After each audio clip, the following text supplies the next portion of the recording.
take the roll, please.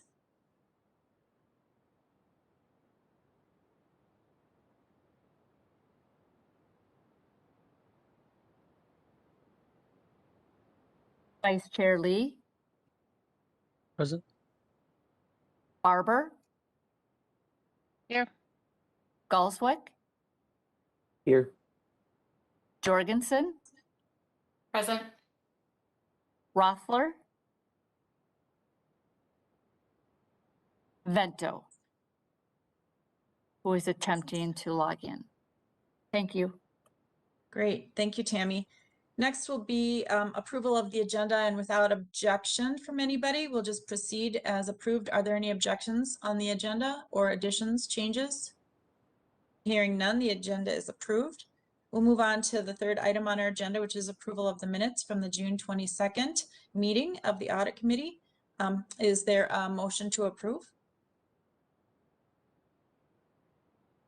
So moved. Galswick moves. Is there a second? Jorgensen, second.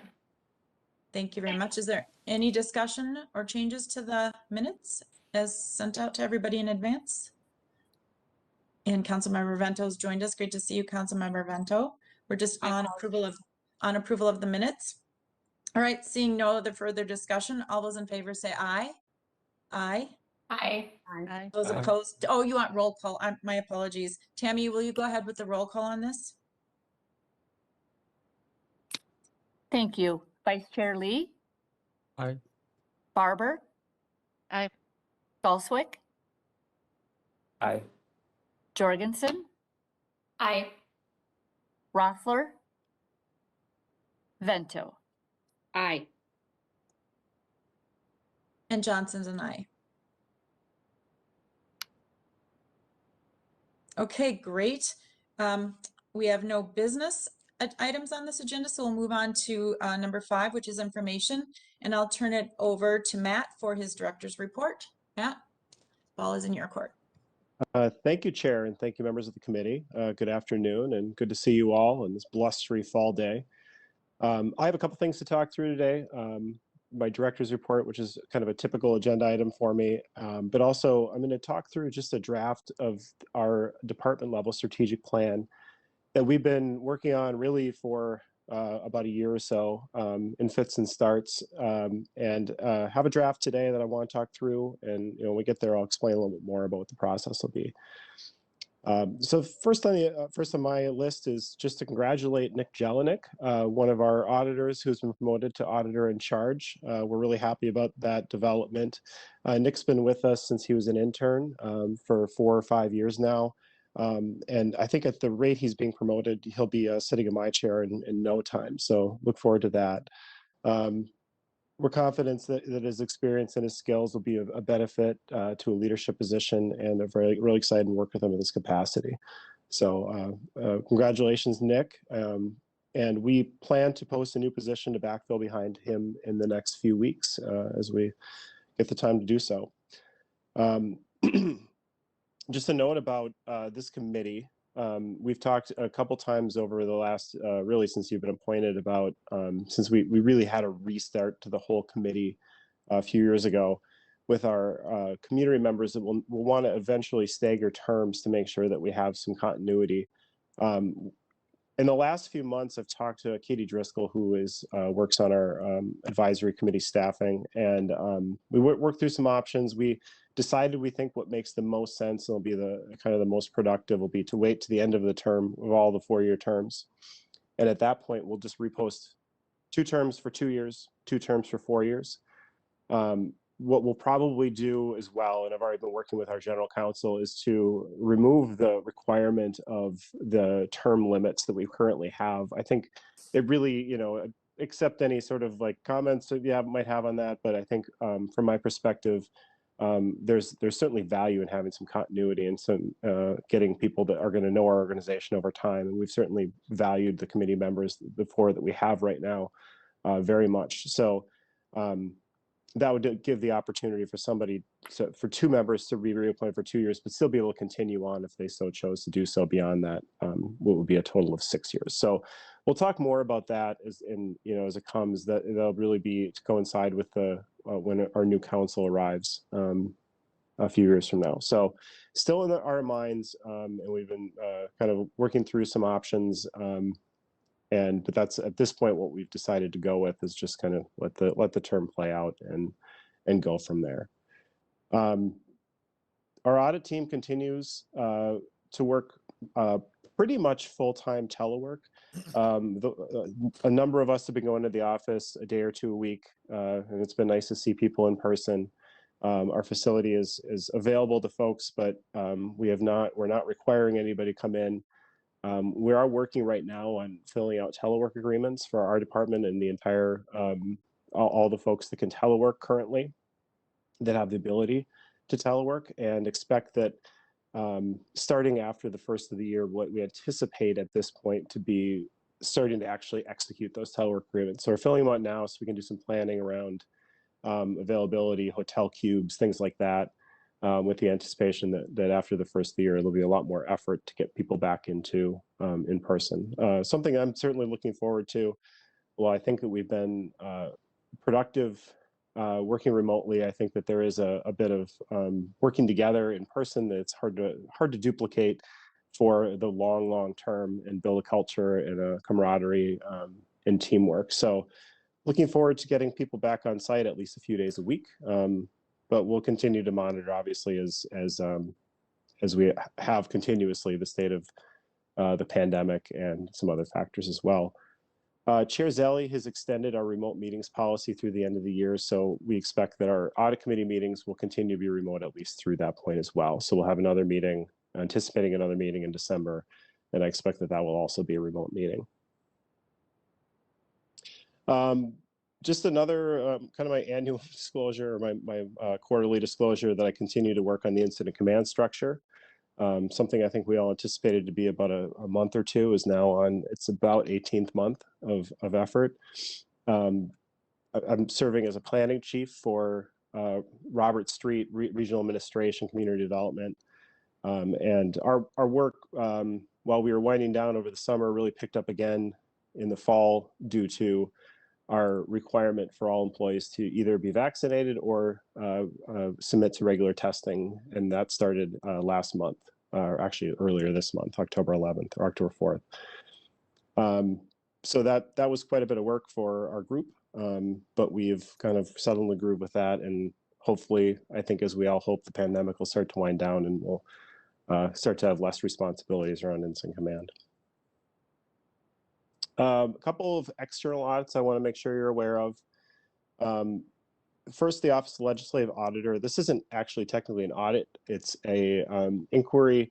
They're asking some questions about Southwest Light Rail and change orders. So we are currently in the process of responding to the OLA.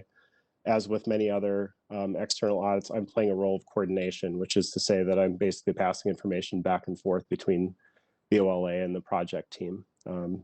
So we're continuing to respond, and the OLA has indicated that they will make a decision about whether there's a full audit potentially next year. There's a couple different options they could do here, or it could just be responding to Senator Dibble and Legislator Hornstein were the two requesters, and so they're evaluating some options to be responsive to that request.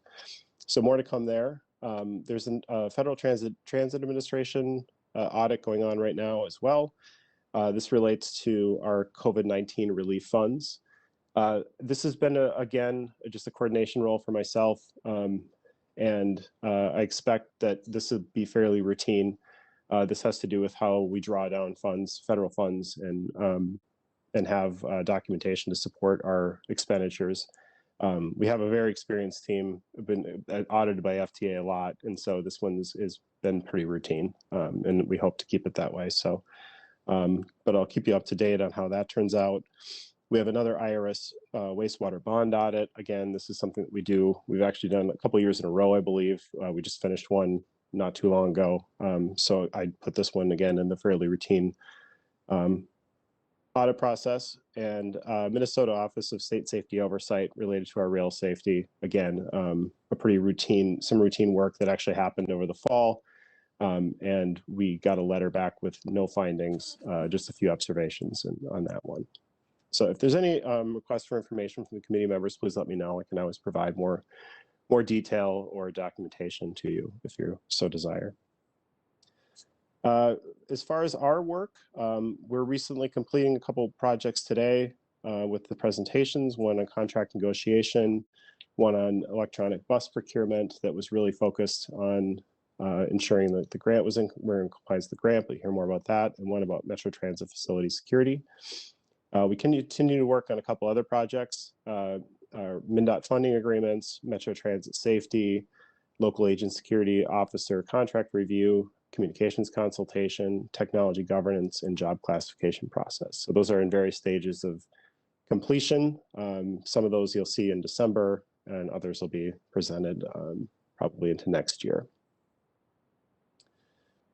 I want to touch on follow-up because I know that's been a topic of conversation for this committee. We've been working with our IS partners on our audit database, continue to work through. We did a pretty comprehensive review of all the information that was stored in the database to make sure it was valid, that it was up to date, that we were treating information the same way. So that took a few weeks. That generated a number of comments back to IS to work out some bugs in the system and change how some of the information is stored. They've been working through those items. We're getting pretty close to a place where we'll have our reporting structure ready to go. And I expect that by December, we're going to start to have some reports out of the system that'll communicate our past audit findings, follow up in a quantitative form. One thing I want to note is that we have started to work in the back end of our audit work with thinking through what our follow-up procedures will be. So in other words, when we have a report, when we're completing the work, to think through when we make a recommendation, how and why, or what are we going to do to make sure that that recommendation is followed through. The options can be just to ask the questions again in risk assessment when it comes up the next year. In some cases, if we're saying, for example, that we're looking for a work instruction to be produced as a control, that we would take and review that work instruction, make sure it met the spirit of the recommendation, and that would be our confirmation that we'd close the recommendation. And then in other cases where the risks are high and assurance is needed that the problem is solved, we might go back and actually retest the area. So go back and complete the audit testing again. So trying to think through that at an earlier stage and make sure we're planning for that work throughout the year. So you might start to see, as we work through our audit plan this year, you might start to see some follow-up testing in areas that have significant risk that carries forward. So it's another way that we're going to be tracking our database, and another area that you'll see reports on. So definitely putting the work in this year to really think through how we're going to do this in a more formal way and be able to report in a more formal way to the committee. We are currently working on a risk assessment for our 2022 audit plan. We've taken somewhere in the neighborhood of 50, I don't know the exact number of meetings this year, but something like 50 or so. Having some targeted question areas. We continue to focus on equity. We continue to focus on some of the external risk factors around COVID, and are certainly thinking about emerging external risks like the labor market and some other things going on in the community. So asking, as we go through, kind of systematically questions about those areas to make sure that we're covering those in our risk assessment. I expect that we'll wrap this process up in the next few weeks. We should have a draft audit plan sometime in early November, and we'll bring that to our committee meeting in December for formal approval. Fraud and ethics investigations. As you know, we have our ethics point tool, and we continue to receive inquiries and complaints through that tool that we sometimes result in investigations, sometimes are just responded to or passed on to a different team or different department in the council. And we are working currently on one investigation. So next, I'm going to talk through our strategic plan. This is something that we identified in our peer review from 2018 as an area for growth for our audit department. So we've been working on this, and I sent a copy out to the committee members if you want to follow along. I don't have a presentation, but I'll just sort of talk through this at this point. And so we're responding in part to that, in part just having a sense of where we want to go so we can think about staffing in sort of a longer term way and organizational needs. So the strategic plan basically starts with the mission and vision, largely taken from our audit charter, and our vision to be a right-sized and appropriately trained team of trusted advisors working in partnership with stakeholders to deliver assurance and consulting services to help the Metropolitan Council achieve goals and objectives set forth in the strategic plan. So that's the vision we have for our department. We identified 4 high-level goals. The first of which is to improve awareness of risks and internal control at the Metropolitan Council and the role of program evaluation audit. So this becomes kind of a educational type goal we have for ourselves and for the council, and to enhance sort of awareness and fluency in terms of things that we use as frameworks, including COSO and the Green Book. If you're not familiar with the Green Book, it's the standards for internal control for government agencies put up by the GAO. And we use these as criteria oftentimes for our audits, and we want to make sure that these are socialized around the council in a way that makes our audit work more helpful, but also provides tools for other parts of the council management to organize internal control around. Some of the strategies we're using to implement this goal: provide training for staff in terms of risk and internal control. An example of this we did a couple of years ago. We did a key risk indicator training that we brought in a vendor.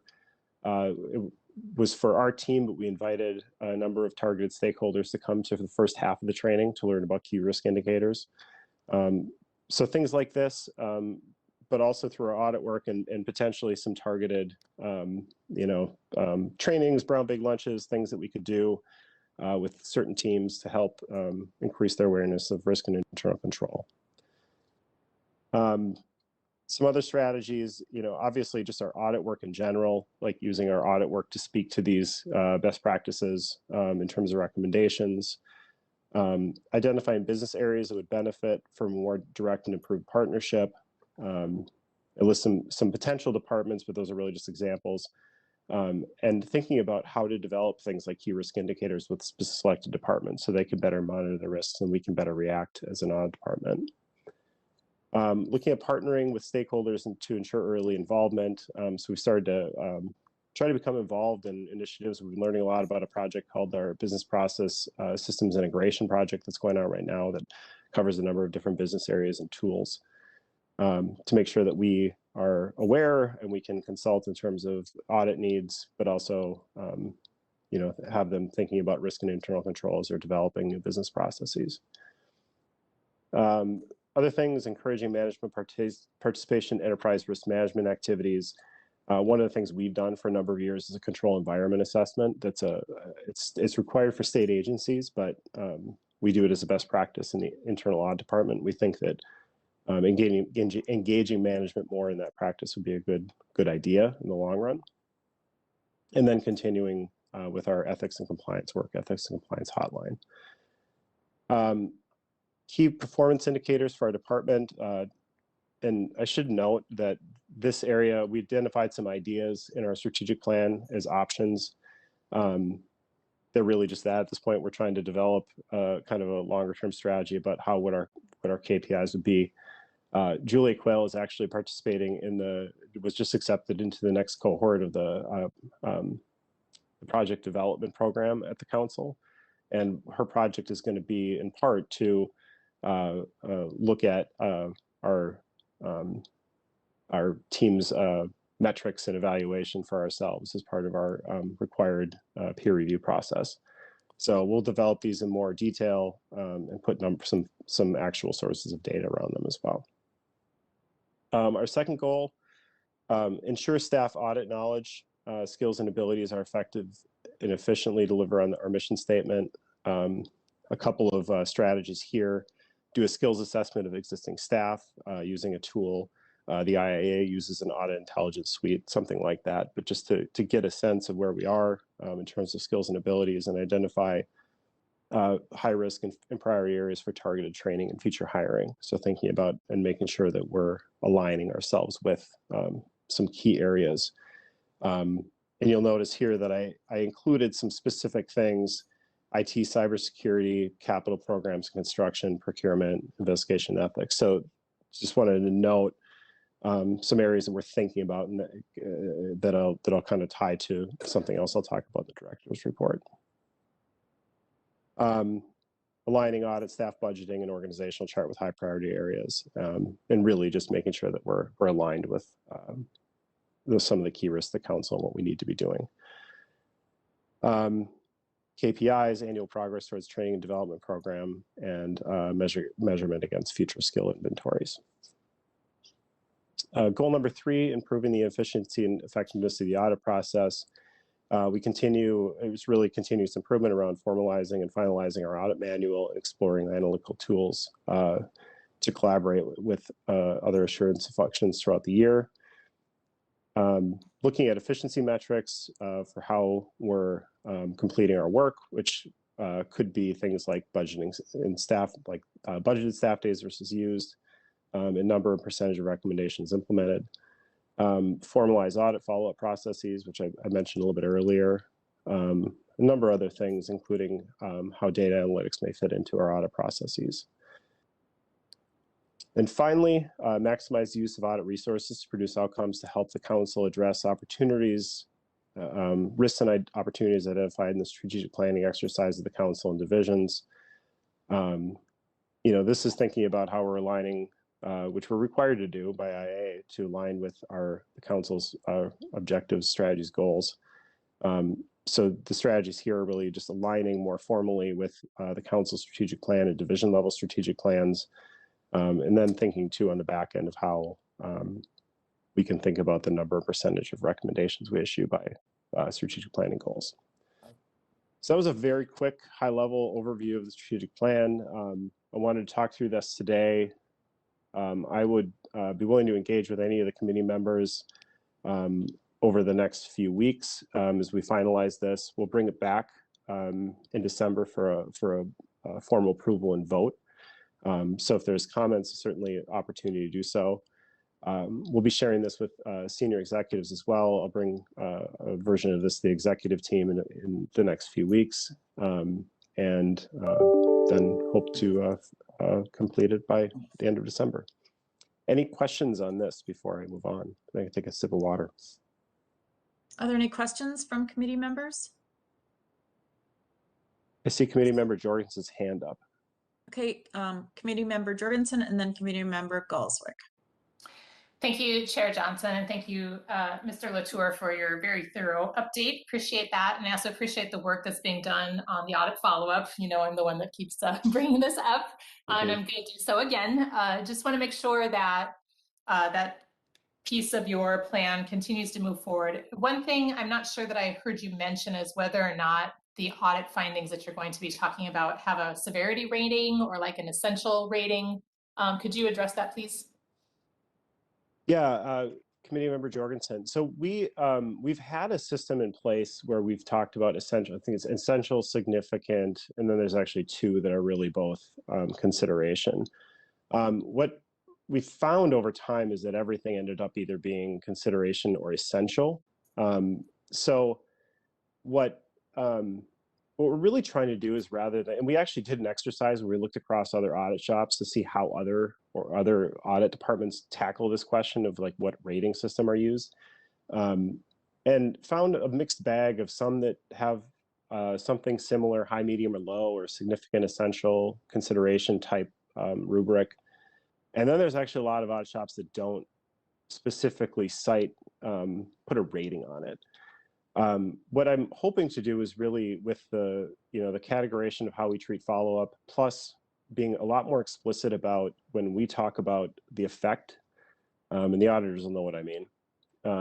What condition, criteria, cause, effect, what the potential effects are, that we should be really explicit about what the risks are around the finding and the recommendation. And so what I really want to do is make sure that that's clear. I know we've had comments in this committee about what that effect is and what the risks are. And so trying to be more clear about what that piece of it is. And so that can be carried forward into follow-up in terms of, if there's recommendations that after a period of time haven't been followed up on, what was the risk identified? Does the risk still exist? And is the risk either addressed, mitigated, or accepted by the business? So, so at least right now, I'm thinking about not explicitly talking about like putting a rating around it, just because I found it challenging and less useful than really focusing on what the risks are. Okay, thank you, Mr. Latour. Committee Member Galswick. Yeah, thank you, Chair Johnson. Yeah, thank you, Chair Johnson. So first, I have a couple of questions, but first on follow-up to add on to that. I know you're thinking through the various ways in which you could conduct follow-up.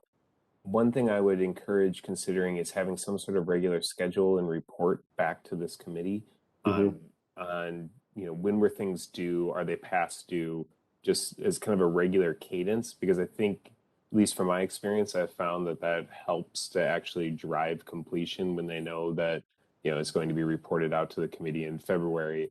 You're going to get a lot more traction than, well, we'll report it out or go back and test it once you have it done. It also may reduce some of your administrative burden if you're trying to test whenever they have it completed versus, kind of trying to do it on more of a regular schedule. So that's just a comment for consideration. And as it relates to ratings, you might find you may want to bifurcate it if it starts to become too much work.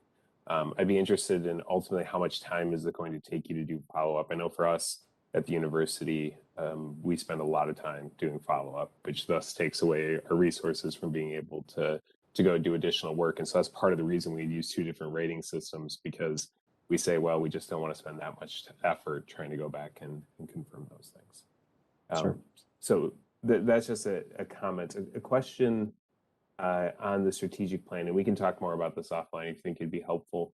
But looking at a couple of these where you call out risk, and specifically the ERM piece. So I think it was both in goal 1 and in goal 4. Something that I think I would like to see as a committee member is how your audit plan ties out to those risks. So I know you're considering that. I'm sure that you're thinking about that in the background, but what are those key risks and that the overall Met Council is interested in? How is your audit plan tying out to that? So I think that might be a good way of then being able to show that as a key performance indicator, but also just from my understanding to know the reason why we're doing this audit is because it pertains to this major risk that the council is considering. So just two items to consider there.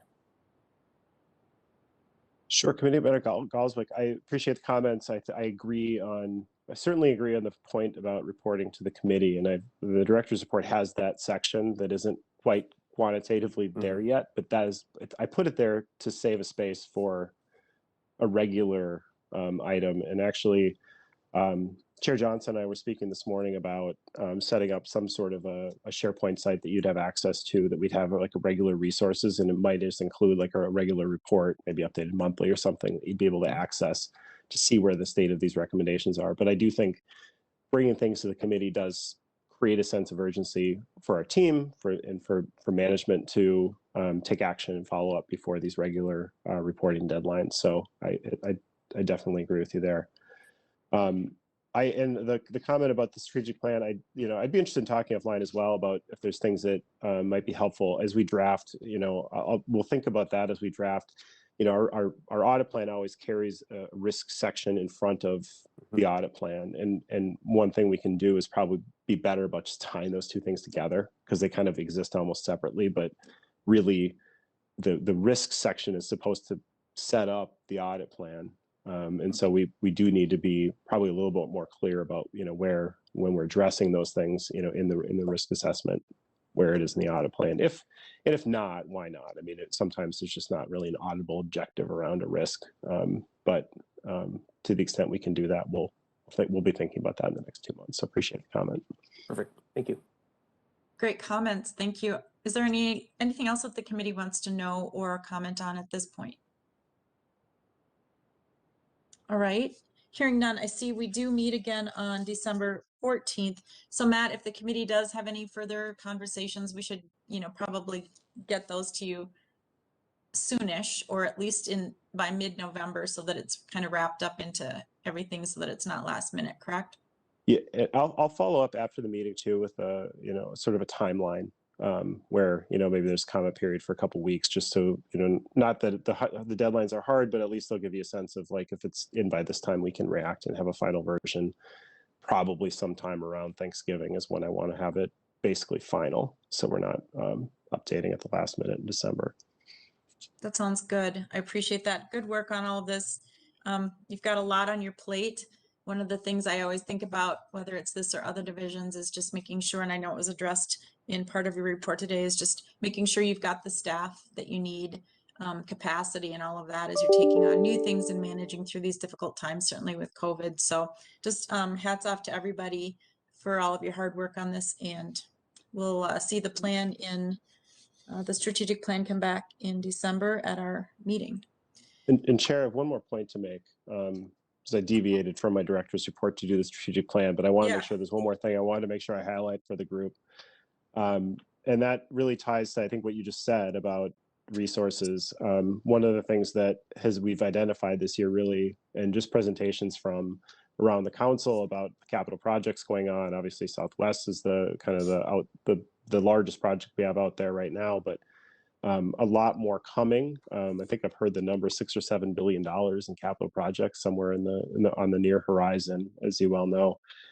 So one thing that we're doing internally to react to that is focusing some existing resources, Guptan, Kaplingat, and Tunde, Ogungbesan, on developing a capital projects and cyclical audits group, and really the capital projects being the emphasis there. That we have resources devoted internally to thinking about kind of regular work on our capital projects. We've been doing work on Southwest primarily around change orders and pay apps, things like that. We've done work with DBE compliance and Buy America and prevailing wage in the past. So it's having a team, a group that's well trained, and they are already, but identifying ways we can additionally train them around doing some of this work and focusing on our capital projects.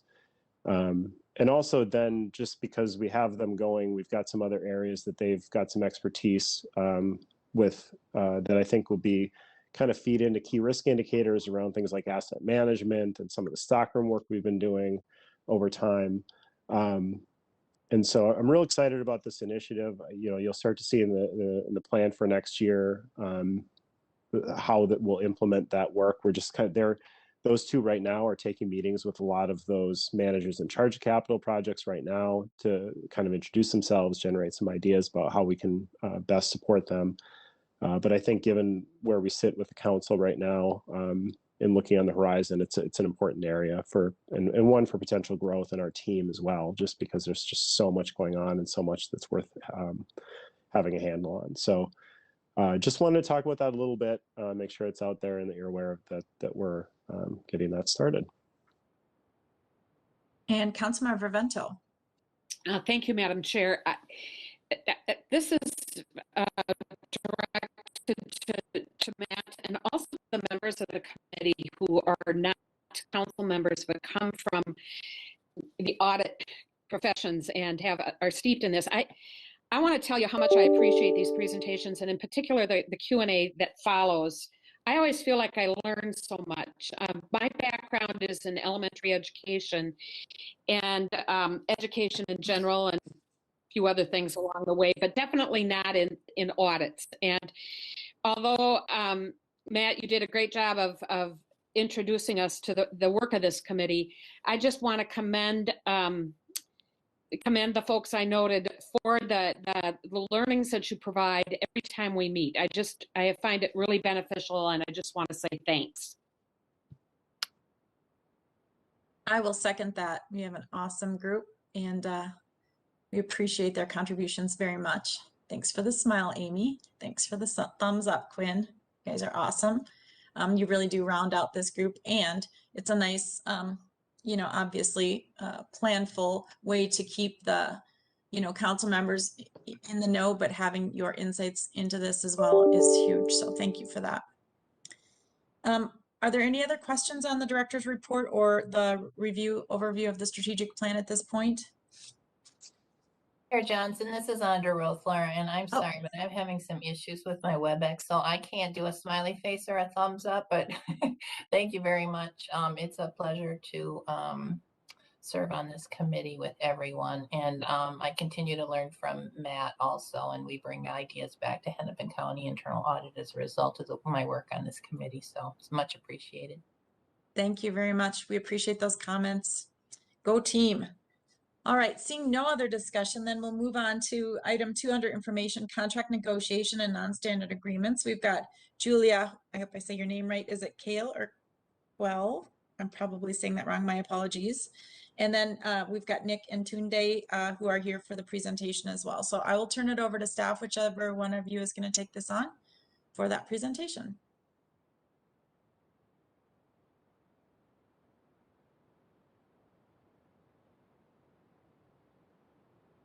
Madam Chair, members of the committee, we are here to present the contract negotiations and non-standard agreements audit. Just want to, one moment as I fire this up. All right, my colleague Tunde and I will be presenting the results here. So, just to give you a little bit of background, we reviewed the non-standard agreements process. So a non-standard agreement is one where the agreement varies from our standard contract or standard template. So, for example, if somebody wanted to negotiate on a couple clauses or amounts, that would be kind of considered non-standard.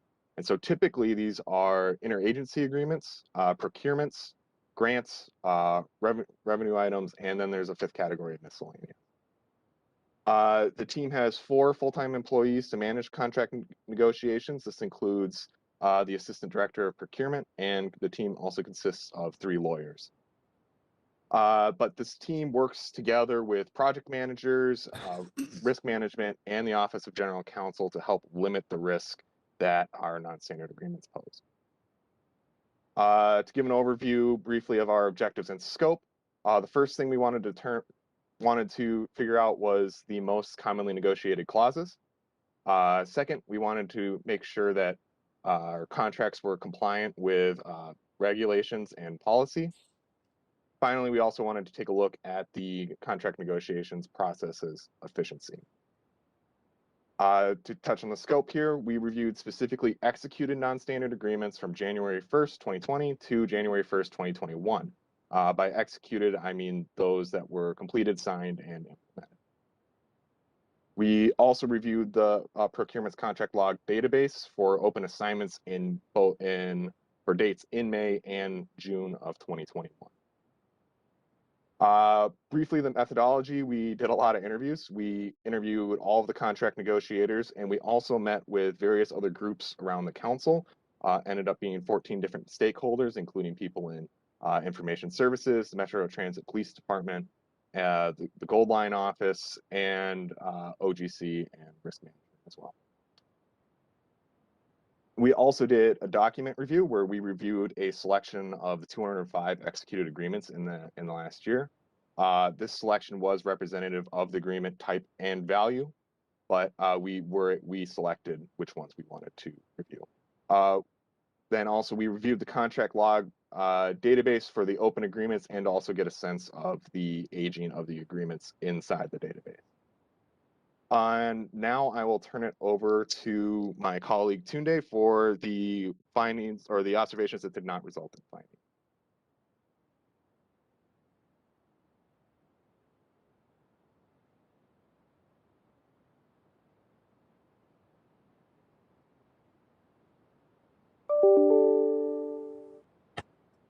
I'm trying to unmute. Can everybody hear me now?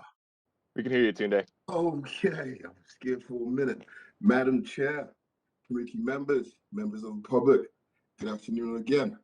You made a lot of observations, but I will very quickly, very lightly, touch on a few observations that resonated with me quite loudly.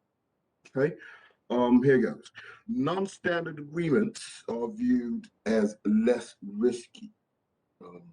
This is due primarily to the focus on getting all the elements required in the contracts or negotiations exactly in place. So there are all eyes focused on it. Something else I found absolutely interesting is that the business units within the Metropolitan Council make the decisions on whether to accept or reject the risks attendant with such agreements. Also worthy of note is the fact that the difficulty in negotiations is dependent on the size of the third party plus the agreement value. Think Microsoft in this instance. Finally, I will cap this way, to a person, everyone we interacted with, everyone we reached out to was full of nothing but compliments for the non-standard team, talked about how nimble they were, how responsive, how they, went the extra mile to meet. Kudos to the non-standard team. I will now turn this over back to Nicholas Jelinek to put some more flesh on the findings. Go, Nick. For sure. Thank you, Tunde. And with that, we'll move into the observations that did result in findings. So the first one here is we've found that establishing key performance indicators and addressing the backlog may help manage the staff's workload. So for context, the staff carried an average of 71.5 cases or assignments in May and 68.5 in June as part of their overall assignment load. Based on the interviews, the ideal amount per negotiator is 40. So we are significantly higher than where we want to be in an ideal scenario. So the causes for this were that one, there were quite a few old and non-updated assignments that were assigned to negotiators.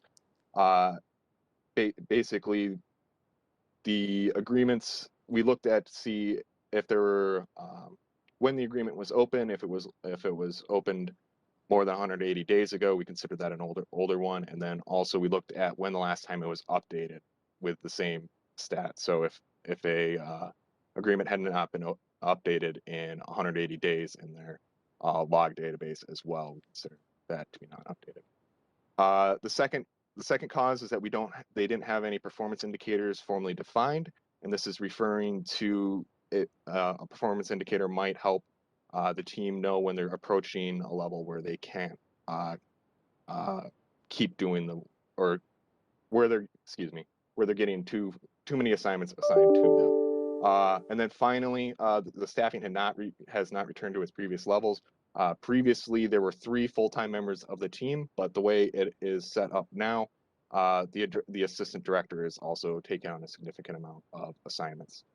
But it should be noted that procurement has gone out for a 3rd contract negotiator. So the effects of this were that this, with so many assignments, that increases the time waiting for contracts to be completed, which could affect council operations. And then also the human element of this, where increased workloads can lead to mistakes. So our recommendation is, first, you want to implement a method for reviewing assignments, and the management response to that was that they agreed. So they've started with biweekly meetings to proactively identify the closures. They've moved over an administrative staff person to help review the assignments. And also they're looking at streamlining the process for reviewing the small risk and low cost procurements. And then they're also, like I mentioned previously, hiring a 3rd negotiator. The second recommendation is to establish that baseline number of assignments, and management agrees with that as well. They'll figure out a maximum contract range, which will be developed and implemented by Q2 of next year. They will also review that baseline again once the BPSI initiative is completed for their team. The next observation is that a technological solution could reduce control activity time and increase efficiency. So based off our interviews, we figured that the estimate was that staff member were spending about 4 hours in administrative tasks per assignment. And it's not to say that there shouldn't be any administrative work to go along with an assignment, but when you take that and then think about it in combination with the number of cases or the number of assignments each person had, that issue compounds pretty quickly. So the causes for this is that there is manual input required for setting up the checklist and folders before they even begin the work. And then there's also an inefficient system for documenting notes and tracking. And depending on how fast a client gets back to them, you know, your tracking system could be, or your notes could be outdated within minutes, days, hours. So that's another cause. Fine. And then in terms of effects, the negotiator's time and attention is not spent on negotiating, which is what we would rather have them doing. And then the tracking system inefficiencies make it appear as if agreements aren't updated, and it also increases the difficulties in which they're experiencing to track those agreements as well. So the recommendations here is to work with internal solutions and also work with the BPSI integrator to meet the department needs. And they agreed. They've created a scope of work which has been drafted for the contract management software, and then the BPSI team members have reviewed that scope to ensure that it meets their needs. So, and with that, I would open it up for any questions. Thanks, Nick, and congrats on the new gig. Appreciate that. Doing a great job. Thank you. Are there any Thank you, Madam questions Chair. from committee members? Councilmember Barber? Thank you, Madam Chair. I just have a question. I think that this council has really been asking a lot more of the procurement department and a lot more detail, especially as you talk some of these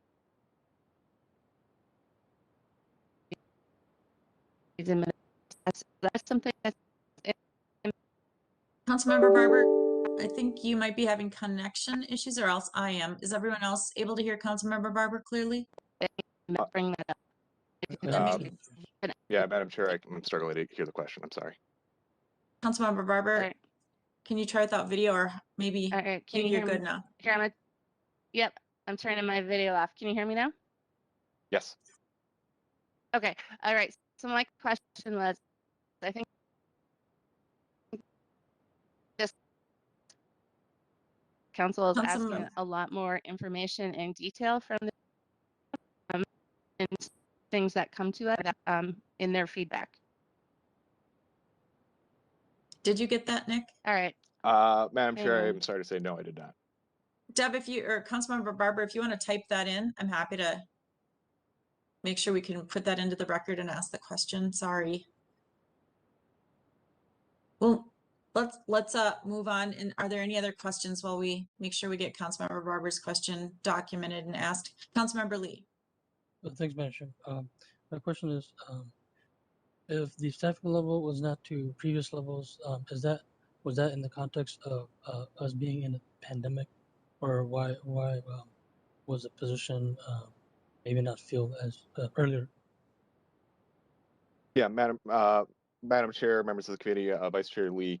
So I wouldn't say it was just there was a lot of turnover in that department where staff are going on to other things, but I think for any additional detail, I would have to defer to the Director of Procurement. Thank you. Madam Chair, committee members, Jody Jacoby, Director of the Procurement Department.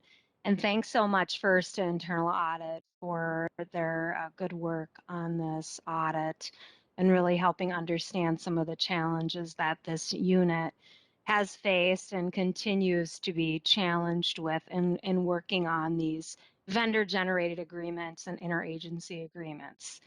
I think I understand the question from Councilmember Lee that why was it understaffed, or was there staff turnover? Is that the extent of your question? So historically, this is again a relatively new unit within procurement. Previously, these agreements all went through our Office of General Counsel, and I believe the contract negotiators have been part of the department for about 5, maybe 6 years. And as we have continued to have staff work on these projects, there's been a lot more consistency. And the agreements that were formally worked on with the Office of General Counsel or independently within the business units have now come into procurement. And so it has been pretty static from a perspective of staff in those positions. However, we just received approval and hired an additional FTE to work on all of these agreements that are coming in. Thank you. Did that answer your question, Councilmember Lee? Yeah, yeah. Thanks, Great. Chair. Next up is Committee Member Jorgensen. Thank you, Chair Johnson. Just a couple of questions. So was there any work that was done to determine the average or mean time to negotiate contracts? That's my first question. And then my second question is, you were talking about some issues that were maybe over 180 days old. And does that mean then that those contracts were unfinished at that point in time and are still waiting to be completed? Those are my two questions. Sure, Madam Chair, Committee Member Jorgensen. I'll start with the first about the median days, and we talked about this a little bit during on reference to the non-finding observations. So there were too many variables to accurately kind of predict how long an agreement should take, and that's due to a lot of it's due to that we're negotiating with third parties and we don't have full control over that process. And I'm sorry, and could you remind me of the second question? Second question is, you were talking about some issues that were maybe over 180 days old. And does that mean then that these are contracts sitting out there that need to be negotiated that are quite old, that are unresolved? So, Madam Chair, members of the committee, I would take that as more. It was hard to determine which ones were actively being negotiated on. So that was part of the issues with their tracking system and not going back and reviewing those open assignments and closing them out. So once the system that they've implemented, including the review, I believe it was biweekly reviews and bringing on an administrative staff to help review those, I would anticipate that it would be easier to answer that question. Did that answer your questions? Just a follow up then to Ms. Jacoby.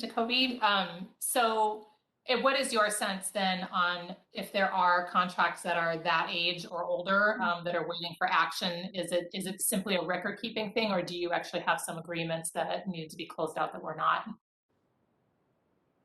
Madam Chair, Councilmember Jorgensen, these agreements that were referenced in the audit of 180 days really aren't waiting to be finished. Some of them aren't needed anymore because of the negotiations or different needs of the business units, or have been purposefully paused by the business unit. And the unit continues to work with the contract negotiation unit within procurement, continues to communicate with the business unit and then prioritize based on the needs of the business unit. And certainly we are continuing to implement measures to review old agreements and current assignments. And the non-standard team has bi-weekly meetings where the assignment lists are now being shared to proactively identify closures. But it's really, really a case-by-case situation, and each one of these agreements are unique, but just know that we're looking at them closely and having more conversations to ensure that the contract negotiation team can help keep the business unit moving forward. Thank you. Just one quick follow-up too, and I think this was answered, but I want to make sure to the question. So we looked at May and June, and we identified the numbers that were being handled per person. Is there an average? Is this high? Were they were they at points in the year when contract negotiations are at peak, or is there an ebb and flow to that? Madam Chair, oh, I I was going to apologize, defer to Nick. you, so don't worry. Madam Chair, really it's inconsistent in how many contracts that there are for this unit to review. It ebbs and flow really depending on the needs. As Audit Director Latour indicated at the beginning of the meeting, there is a significant number of capital projects that our agency is working on. And a lot of those projects have a lot of interagency agreements and other agreements that we're working on in collaboration with the business unit and also with our various public agency partners to get ready. But absolutely, it's something we continue to watch because we need staffing to be able to, again, help the business unit move forward. And we've been very fortunate to be able to continue to measure the workload and have an additional FTE that has been hired and will start officially November 1st to help this unit.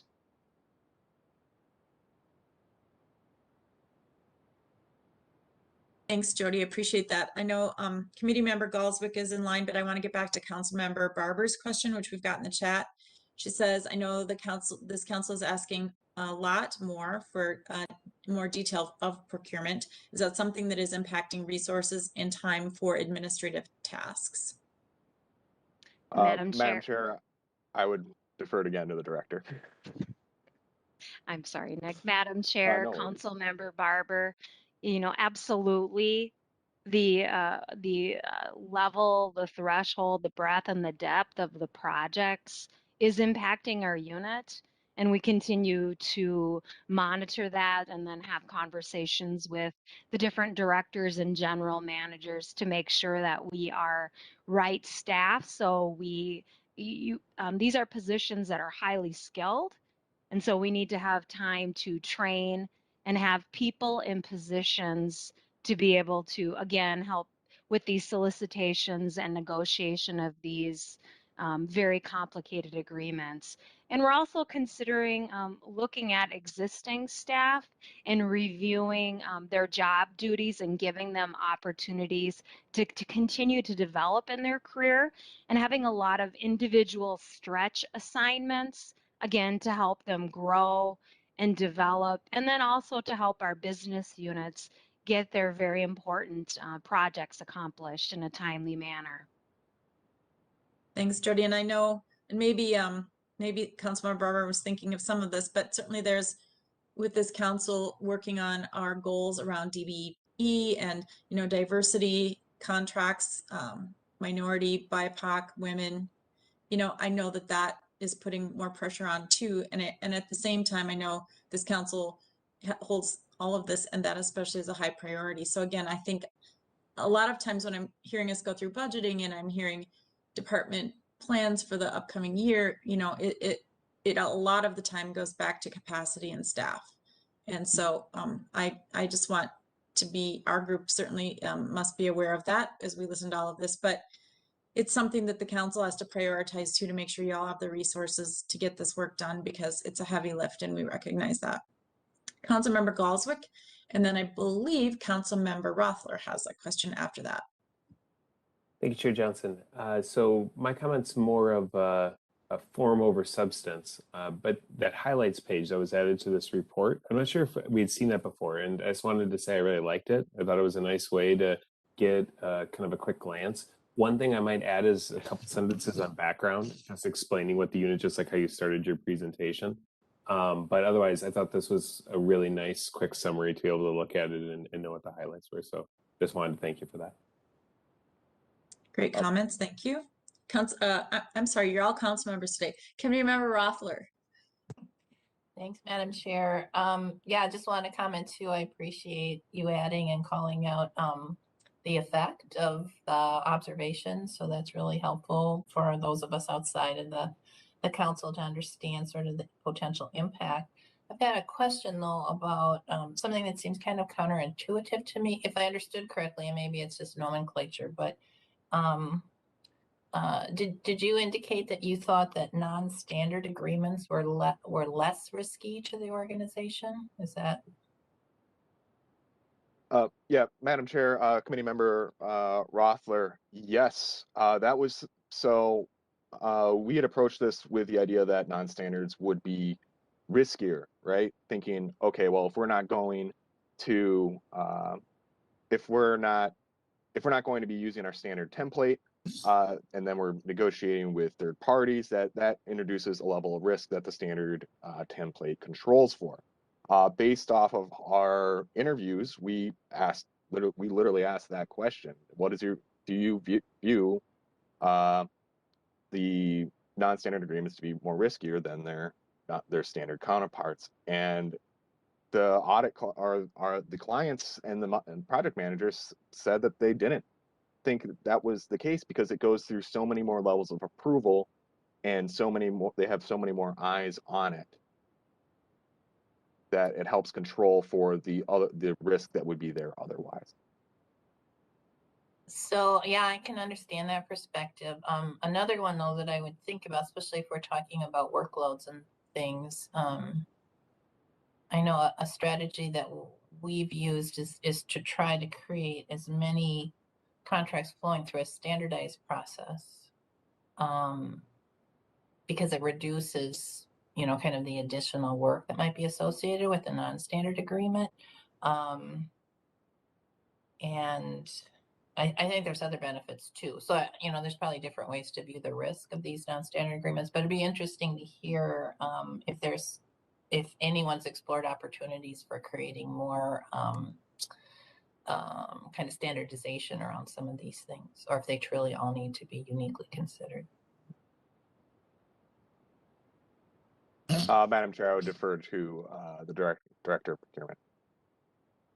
Madam Chair, Council Member, absolutely. We do have lots of process and standardization, even in a non-standard world. We have a lot of initiation documents.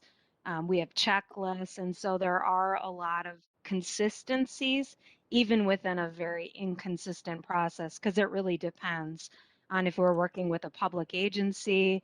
It depends on the project. It depends on a lot of things, but there are a lot of templates that this team is working with to try to be more efficient and then make sure, again, that we're helping the business unit move forward in a timely manner. Madam Chair, Director Jacoby, thank you for that response. Thank you. Appreciate all of those comments. Just looking to make sure I haven't missed anybody who wants to make a comment. Is there anything else that the committee members would have? Or Nick or Jody? All right, seeing none, thank you for this work and for this presentation. I think it's very insightful to see how you approach the work around some of these things. And again, just one quick question. So this is an annual audit that we do for the non-standard agreements, is that correct? Madam Chair, no, that is not correct. This was identified and put in as part of the audit plan this year. Okay, or and last so year, I think. It was a carryover project from last year. okay, and how often do we do something like this then? Just kind of, there's a list of things that we can include and exclude based on capacity, or I'm curious how something like this shows up and what the cadence would be around it. Madam Chair, I think I would defer to Director Latour. And Madam Chair, this is, since I've been here, this is the first time we've done a similar audit. I think there was one maybe like 7 years ago. So it's something that we get to periodically, but not necessarily every year. Okay, great. Thank you for that. And again, I know it doesn't live in audit, but I think, again, just organizationally, all the way up to the council's administrator and directors and to the council itself, it'll be interesting to see, again, how we manage what I think are a lot of full plates already, and especially as it relates to some of the items that we're seeing coming through audit, because we want to keep everybody on the team with amounts of work that they can handle, so that we aren't dropping the ball anywhere, missing anything, right? And that's some of the things that end up in audit and just do appreciate all the hard work though that is taking place, and appreciate how this process is bringing you know, some of these items forward, and appreciate your work, Nick and Tunde, on this as well. So with no other questions on this item, we will move on to item 3 under information, the C-Line Electric Bus Pilot Project Audit. We've got Guptan, Nick, and Brynna on this presentation, I believe. So Yes. kick it off to you. Thank you, Madam Chair, members of the committee. My name is Brynna Bargfield. I'm the intern who was working on this project alongside Guptan Kaplingat and Nick Jelinek. In the audience today is also some Metro Transit staff who are involved in the program itself, who may be able to help answer some technical questions if they arise. Some background on why we had to do this project. The C-Line bus project, in addition to being an expansion of the BRT system, also implemented a technology that we hadn't used at the council before, namely battery electric buses, or BEBs. In order to purchase those, the council used a low-no grant agreement, so a grant agreement from the FTA targeted towards low or no emissions vehicles. And there were also challenges with the chargers that led to buses at times not being able to complete the route as needed. Our main objectives were to ensure compliance with that grant agreement and the requirements, because it was a more specific grant than some other potential funding sources we've used in the past. To review contractor program management, as you'll see, there is a very complex organizational chart involved in this project, as well as to help identify and document lessons learned for moving forward. For scope, we looked from June 2019 to December 2020. That roughly overlaps with the launch of the line, as well as the timeline during which problems were being uncovered, solutions were being identified and implemented. And our methodology mainly involved interviews with staff, but we also conducted desk review of grant documents, so the agreement, application, procurement documents, including contracts, and pre-award post-delivery audits of the vehicles themselves. One thing to note with this particular audit is that we're not issuing any findings, so we're not going to be discussing recommendations, rather sharing out observations. Our first main group would be identifying project manager best practices. So we didn't observe any compliance issues with the Lono grant or with Buy America requirements, which were the main things we were concerned with here. A really good best practice that should be carried forward for other battery electric bus purchases was tying in the battery subcontractor into the contract with New Flyer. In this case, New Flyer provided the buses, but because they were newer in the electric bus scene, they subcontracted out with Siemens to provide the chargers and that side of the technology. One great thing that we saw was that Metro Transit was creating and documenting a lessons learned presentation and document that they shared out to other transit agencies following the lessons that they learned as part of this project. And finally, looking at warranty claims for managing the project, we were able to extend the warranty at no additional cost in order to account for some of the problems with the chargers. This lessons learned document from Metro Transit had good pieces of information. So namely that the feedback on the battery electric buses themselves was positive, and when the chargers and buses were working, the performance estimates were reasonable in terms of how they performed at different temperatures, how far they could go on a charge, etc. Big lesson learned as part of this project is that bus purchases, when you're dealing with a battery electric bus, are for a system rather than an individual unit. So with a diesel bus, you don't necessarily need to think about where you're going to get your diesel from or what mechanism you're going to use to get the fuel into the bus to the same extent that you do with a battery electric bus. The chargers are a really key component and they need special engineering in order to handle the heat that they deal with.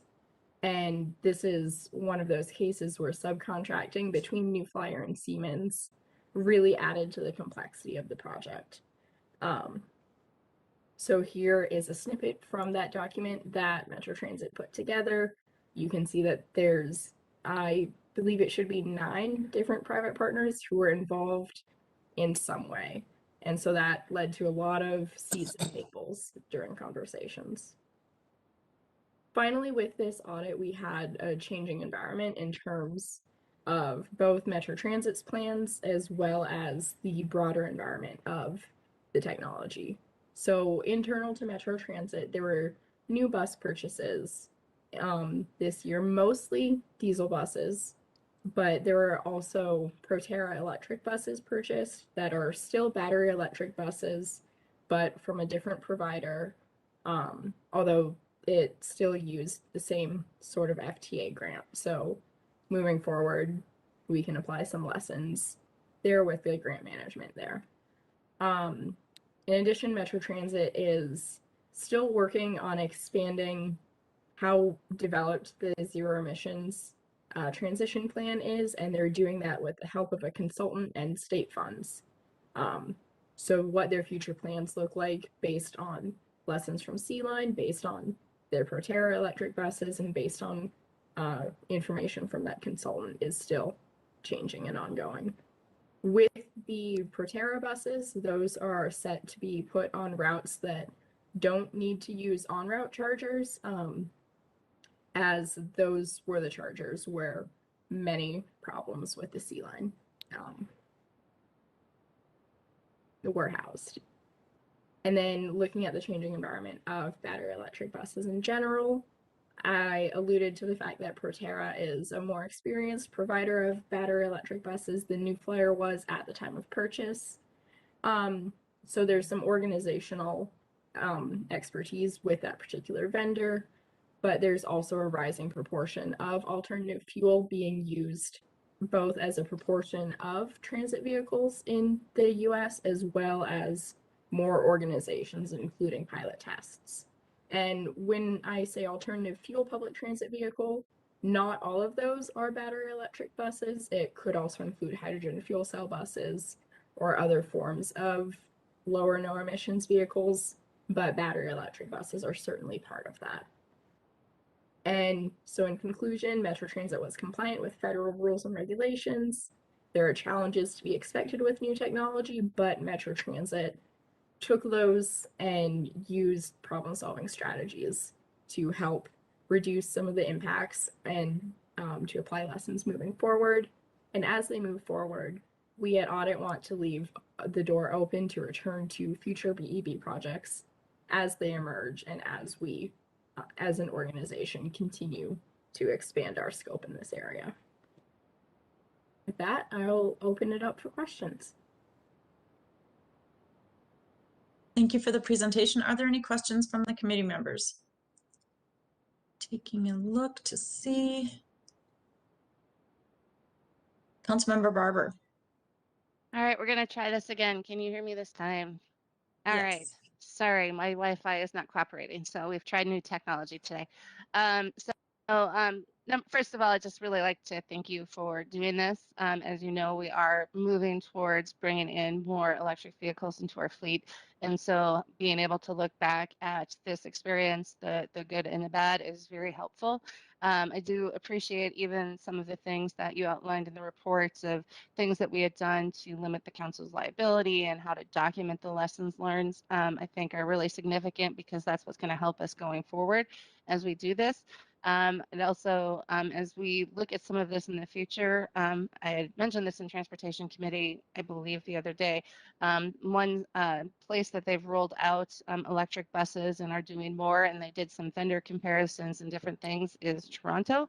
And that is probably a good agency to look at as a comparative measure because they did compare different vehicles and they are rolling out in a similar manner to what we want to do over the next few years, and I think it was a 60 bus pilot over the last couple of years, and now are moving to a much bigger order over the next period of time. And I think it's a good place to look at, not only because of similar transit needs, but also the climate comparisons between us and Toronto would be a good one to look at.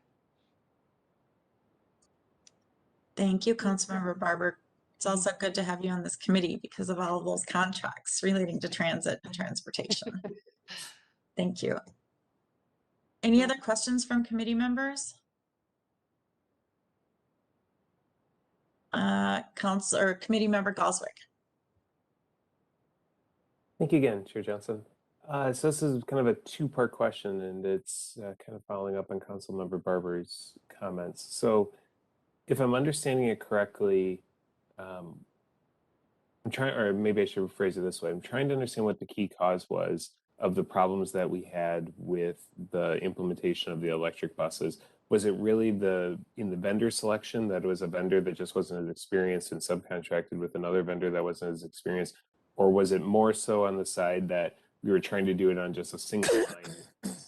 We were trying to do it on just a single line instead of a broader network implementation all at once, so that it would be it would roll out a little bit more smoothly. And sorry, it's a long question, but if it's the latter piece, then it goes into the purchase of the diesel buses. And I'm wondering, what is the frequency of buses? When are we purchasing those? And will it ultimately, if we wanted to move towards the electric, would it ultimately mean a very large, substantial purchase? We have to switch several lines at once if we're going to make this work. If we think the problem is more related to the rollout and not having that as broad. So sorry, it's a long question, but hopefully that makes sense. Thank you, committee member Galswick. I'd like to first defer to the engineer sitting in on the call, Carrie Desmond. Thank you, Chair and committee member. It's fair that there's a lot of parts to the question because there's also a lot of parts to the answer, so bear with me. My name is Carrie Desmond. I work in engineering at Metro Transit, and I'm the principal engineer responsible for electric bus infrastructure for Metro Transit, as well as the project manager for our zero emission bus transition plan. So a lot of work going on in this space right now at Metro Transit. And I'll start by saying this, and it may sound a bit abrupt, but I'm quite serious when I say it. Our first 8 buses, electric buses, were serial numbers 1 through 8 for the buses. Our first 8 chargers at our Haywood garage, which is kind of the backbone of the charging infrastructure, if you will, because our goal is to charge the buses fully overnight, every night, were serial numbers 1 through 8. And our 2 en-route chargers that are at the Brooklyn Center Transit Center, which is where we do short charges on layover to help extend range to keep the buses on route longer throughout the day, were serial numbers 1 and 2. And I share that to make the point that these are all very experienced vendors. We have many buses from New Flyer in our fleet. They've been around for many decades, and our chargers from Siemens is a global firm, been around for many, many decades as well. But this is a very new emerging technology. And so being on the leading edge of this work and getting products that were being put in real life service for the first time on our system was bound to come with some number of challenges. Now, I will say I don't think any of us could have anticipated the depth and breadth of challenges that we've experienced, and what's led us to several instances where we had to take the electric buses out of service for some amount of time, primarily to resolve issues with the charging equipment. I don't think any of us could have seen that coming to this degree. But what I will say is we have a very collaborative relationship with all of the vendors involved, focused on getting to root cause and resolving issues and doing what we can to ensure that they don't come back in the same form. And that's led to a wide breadth of product improvements, particularly for Siemens, that are evident to me in their next generation products, where they've taken what we've learned together in service at Metro Transit. And the other thing I'll say about it is that, and it was talked about a bit during the presentation about lessons learned, that's allowed us at Metro Transit to really think about how do we take next steps here with a higher level of confidence that we'll have greater reliability.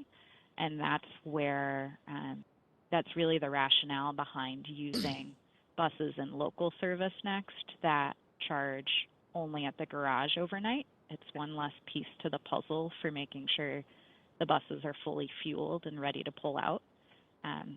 There's also been a lot of advancements in the industry over the last few years that larger battery capacity is now available on the vehicles. So even though we're getting 40-foot buses compared to 60, so third less in length, we're actually getting 50% more battery capacity on board with these vehicles. So a significant improvement there. And then the last thing I'll mention, and then pause for follow-up questions, because I feel like this is a lot of information quickly, as we look at the transition plan, there's 3 guiding principles that we're working to implement as kind of the foundation of our decision-making going forward. The first being technical viability, that the vehicle and the charging strategy is right-sized for the service based on what we've learned, so that buses going out on the street have enough battery capacity to complete their piece of work for the day. The other 2 I'll touch on, less relevant maybe to this conversation, but looking at equity and environmental justice. So how do we prioritize where we're deploying the next vehicles that come into the system, and the financial impact, recognizing that there's significant increased capital costs with deploying electric buses compared to diesels. Does that answer your question? There's a lot there. Any follow-up? Member Goswick, go ahead. Yeah, thank you, Chair Johnson. Real quick, so if I'm understanding you, then it sounds like it was more of a technical issue than it was the kind of system issue of meaning, we need to do this at a larger scale in order for it to properly scale. And then just for my information, what is the frequency again of the bus kind of turnover? So how frequently are we replacing our diesel buses currently? So the ones we purchased in March, is that a 10-year investment? Is that a 5-year investment? 20 years? What are those? Fair committee member, they are 12 years or 500,000 miles for the Federal Transit Administration, whichever comes first. Okay. And how many buses do we have in our fleet? A little over 900. Okay, thank you. That's it for me. Thank you. Councilmember Barber. Yeah, Councilmember Johnson. So as we look at like the long-term electrification plan, you can see where we look at phasing these things, all the electric buses in over time, and so to coincide with our regular purchase cycles. But that also gives us time as we're looking, because the technology is evolving so quickly. As Carrie mentioned, we're really on the leading edge of some of this work. And so it gives us an opportunity to adapt and change the technology as it makes sense to make sure that we're getting the best that's on the market, because it is very rapidly changing and the batteries are improving. Thank you, Councilmember Barber. Mm-hmm. Is there anything else? I want to be mindful of our time, because we do have one more item on our agenda that we need to get to today, and that would give us just over 30 minutes to talk about that item. Is there anything else for this item? All right, seeing none, I appreciate this report as well. Very interesting. Certainly brings us all back on the council to the harried days that we were going through, when I think the expectations out there that the buses would be rolling, and yet we weren't able to get there. And we got an inside glimpse of why in this committee. So it's a great goal to have at the council, and it's good to have Audit's eyes on all of this so that we really understand what the issues are, and thanks to the team for leading on this as well. It's all in all a great effort, and great to see it from this point of view. So no other discussion on this part of our agenda. I will turn it over to Councilmember Lee and ask for a motion from him to close our meeting for some business that is classified as not public. Thank you, Chair. Chair, I move that this meeting be closed to the public pursuant to Minnesota statutes, Section 13D, 0.05, Subdivision 3B, so the committee can discuss data classified as not public. Thank you, Councilmember Lee. Is there a second? Jorgensen, second. Moved by Lee, seconded by Jorgensen. Is there any other discussion? Just Roll by, call. oh, okay, roll call. And Vice again, Chair Lee. I'm sorry, go ahead, Chair no, Johnson. no, go ahead and take the roll. Vice Chair Lee. Aye. Barber. Aye. Galswick. Aye. George. Aye. Jorgensen. Aye. Rothler. Aye. Vento. Aye. Chair Johnson. Aye. And that takes care of the vote. And with that, I will